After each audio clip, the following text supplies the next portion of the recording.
Today presents Strike Battleship Argent, Book 1 in the Starships at War series, by Shane Lachlan Black.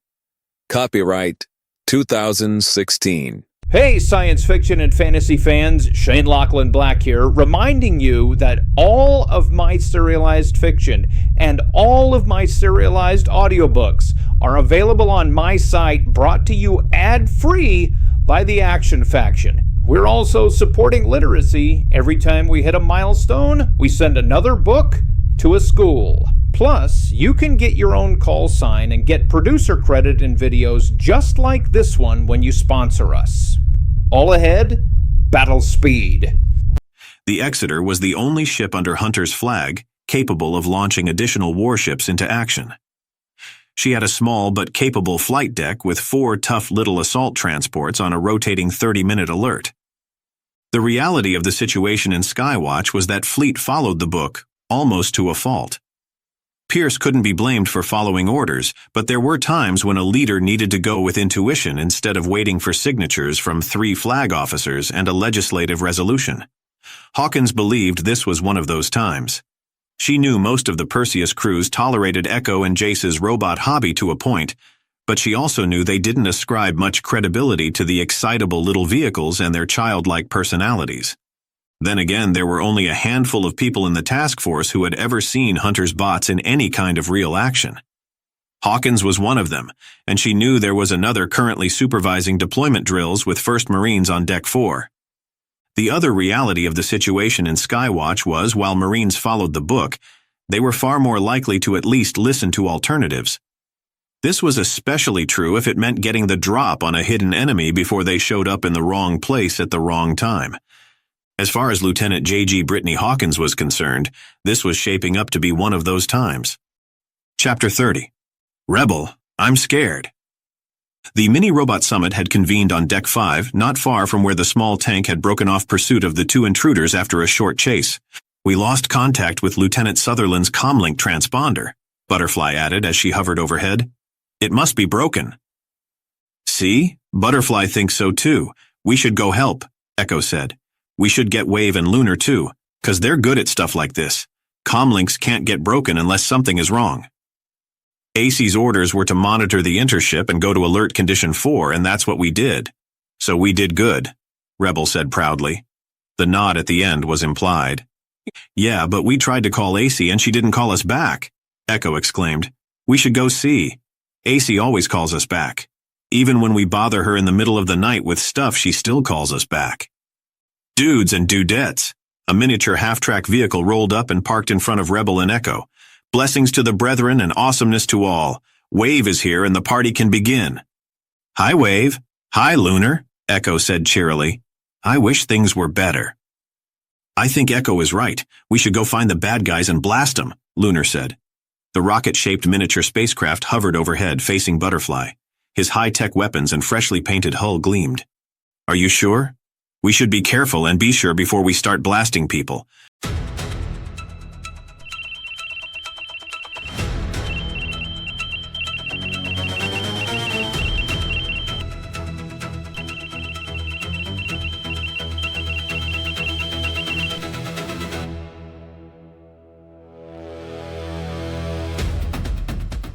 There are those who believe the sudden hostilities between the Core Alliance and the Sarnstar Empire were unexpected.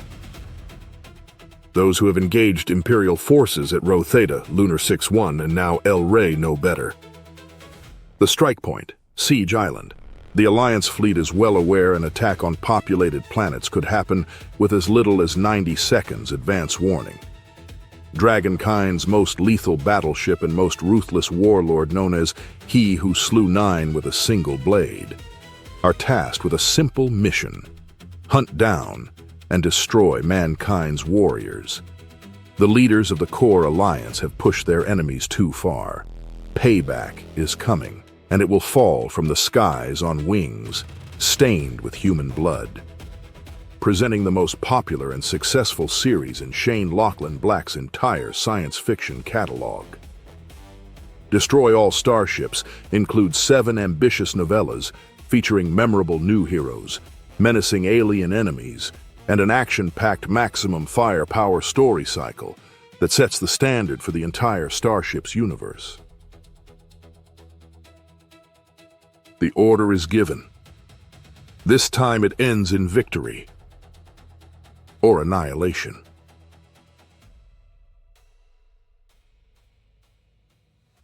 We should ask AC first, Butterfly replied.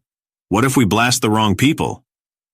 I'm the biggest robot and I get to say, Rebel said with a tone of finality. The other robots waited while the tank thought it over. And I say we go find the bad guys and blast them. Righteous, Wave said. If he had hands, he would have high-fived the fat little tank. Echo, let's go. The tiny half-track turned and backed up a couple of feet, lowering a ramp. Echo rolled aboard Wave's vehicle bed and the little gate closed behind her. Last one there has to build the fire for marshmallows. Wave and Echo led the way. Butterfly extended her heavy lift harness down and energized its magnetic assembly. It clamped against the sides of Rebel's heavy armor jacket and bolted itself into place.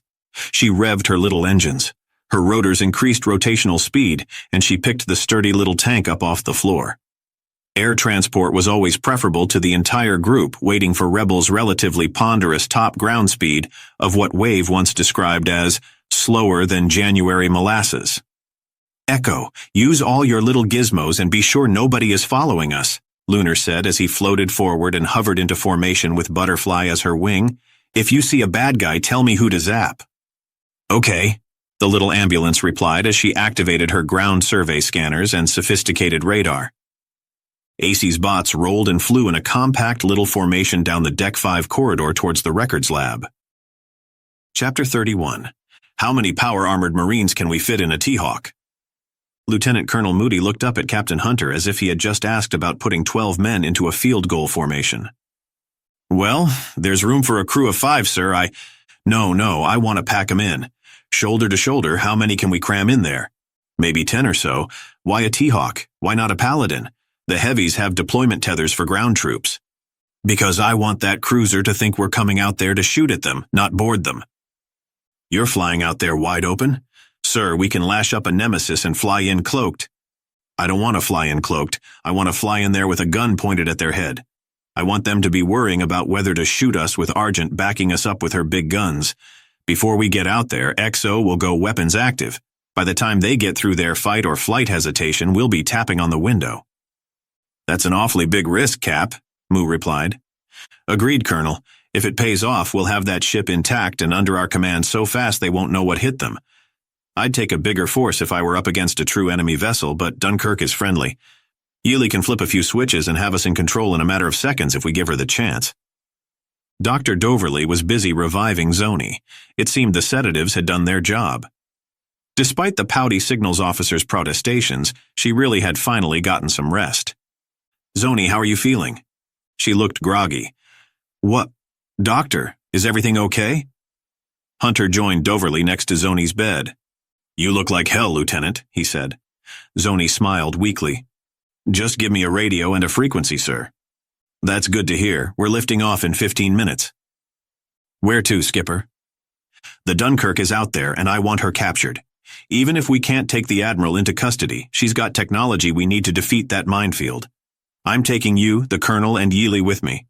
We're going to commandeer that vessel and drill a hole through that minefield so the Highlander Paladins can bomb the Sentinel emplacement.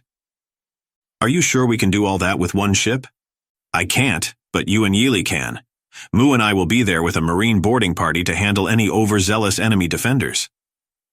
Hunter left the Colonel and Zoni to contemplate his plans and stepped into the corridor outside sickbay with Honora. I'm leaving you in command of the Argent, XO. They're in no better shape than you are, Jason. Understood, but we may only get one shot at this. Just tell me they're patched up enough for an hour's worth of action. If I pump them full of stimulants and painkillers, barely. It'll have to do. Maintain CSP and position until we have the Dunkirk under our flag. Affirmative, we'll mind the store. Anything more from Atwell and the belligerents from Deck 34? The intruders are still under from the knockout gas. Atwell has been reclining on a slab of dense plastiform in his cell since his apprehension. Hasn't said a word. He knows what we need to know, Hunter muttered.